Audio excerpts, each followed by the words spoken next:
While sugaring in and of itself is relatively simple, collect sap, boil it down until it becomes syrup, there are a handful of questions. How much sap do I need? How long does it need to boil for? And most importantly, what type of tree to use? When asked, most people would know that maple syrup comes from a maple tree. But what species of maple tree?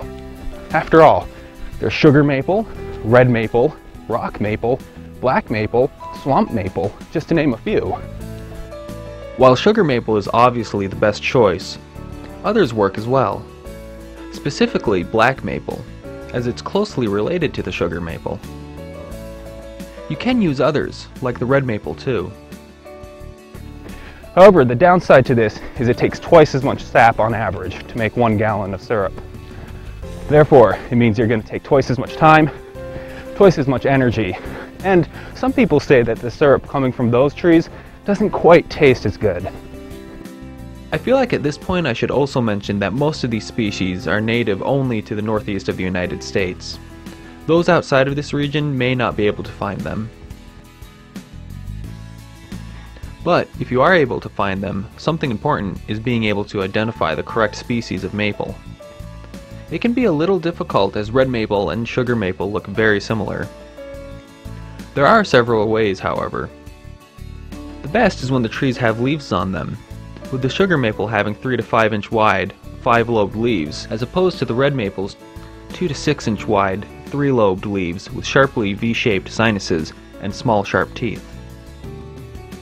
In the winter, you can tell by the branch structure, with sugar maple having branches growing out in random way, versus the red maple's more uniform, mirror image branches. Once we have the trees selected, the next step is to gather sap. To do this, drill a 5/16 inch hole between 4 to 6 feet from the ground into the trunk at a slight angle. You then need to collect the sap. Traditionally, metal buckets were hung from spigots in the tree, though a more modern way is to run tubing from spouts into metal collection drums. Or even 5-gallon buckets. Just make sure they're food grade, however. Once the sap is run, gather it all into a bucket and bring to the boiling site. Once there, you should get the fire going so it gets up to temperature. Now that the sap has been collected, it's time to start boiling. The first thing that I did was to take off all the frozen sap from the top. You can either discard it, as most of the sugar separates out of the frozen water, or let it thaw and boil it later. The next step would be to start filtering the sap. For this, I tied several layers of cheesecloth over the top of a 5-gallon bucket and poured the sap into it. This gets most of the large debris out, as well as smaller pieces of ice that still remain. What you're left with is crystal clear, slightly sweet liquid.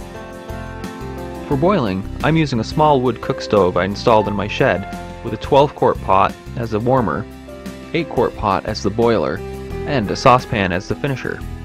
Large-scale sugaring outfits use what's called an evaporator.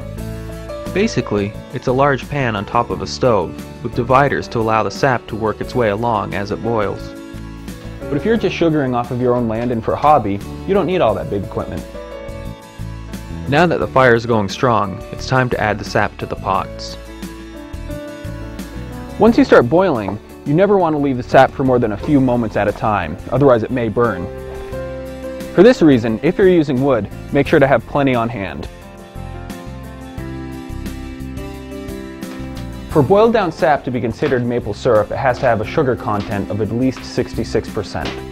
Anything below that, it's not truly syrup. Anything above 67.5%, however, it can start to crystallize. So how do you get to this perfect number? A lot of people use what's called a hydrometer. This is a device that you can determine the density of liquid when placed in it. But if you don't have a hydrometer, an easy way around this is to use a candy thermometer. Once boiling sap reaches 7.1 degrees above the boiling temperature of water, it's considered syrup. As the sap from the boiling pan evaporates, keep adding more from the warmer, and likewise to the finish pan. As the sugar density raises, the liquid becomes richer in color. Once the sap is 7.1 degrees above the boiling point of water, the syrup is done and ready to be bottled.